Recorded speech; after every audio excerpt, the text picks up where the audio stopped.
ঝিনাইদহ ২৫০ শয্যা বিশিষ্ট সদর হাসপাতালে সুপেয় পানির জন্য জাহেদি ফাউন্ডেশনের উদ্যোগে ওয়াটার ফিল্টার স্থাপন করা হয়েছে। রবিবার সকালে ওয়াটার ফিল্টার উদ্বোধন করেন হাসপাতালের তত্ত্বাবধায়ক ডাক্তার মুস্তাফিজুর রহমান ও জাহেদি ফাউন্ডেশনের সমন্বয়কারী তবিবর রহমান লাবু। ঝিনাইদহ সদর হাসপাতালে প্রতিদিন আগত যে রোগীরা এবং রোগীদের সাথে যে সমস্ত অ্যাটেন্ডেন্স যারা এখানে আসেন তাদের যে তীব্র পানির সংকটটা ছিল এটা আশা করি নিরসন হবে। এখানে আমাদের এটাই স্থাপন করতে টোটাল ব্যয় হয়েছে ১২ লক্ষ টাকার মতো। প্রতিদিন এখান থেকে ৭,৫০০ লিটার বিশুদ্ধ পানি এই ট্রিটমেন্ট প্ল্যান্ট থেকে উত্তোলন করা সম্ভব হবে।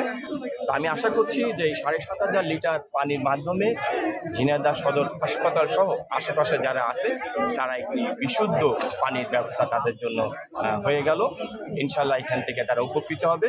তো এটা জাহেদি ফাউন্ডেশন থেকে আমরা একটা স্কিম নিয়েছি, পর্যায়ক্রমে আমরা ঝিনাইদহ বাকি থানাগুলোতে এই ওয়াটার ট্রিটমেন্ট প্ল্যান্ট আমরা স্থাপন করে দেবো, এরকমই একটা নির্দেশ মঙ্গল ভাইয়ের কাছ থেকে আমার কাছে এসেছে। 250-40টা জেনারেল হসপিটাল ঝিনাইদহে যেগুলো টিউবওয়েল ছিল, অনেকগুলো টিউবওয়েল ছিল, কিন্তু ম্যাক্সিমাম জায়গা থেকেই আয়রনযুক্ত পানি হচ্ছে, এই জন্য রোগীরা ইউজ করতে পারছে না।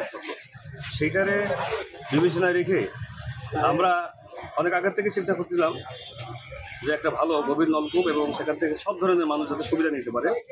তো যাক, আমাদের অনেক প্রচেষ্টার পরে আজকে এই দিনটা আমাদের শুভ দিন। আমরা মনে করি এখান থেকে প্রতিদিন 10,000 লিটার পানি মানুষ ইউজ করতে পারবে এবং এই মেশিনটা এত ভালো যে এইটার লংজিভিটি 50 বছর।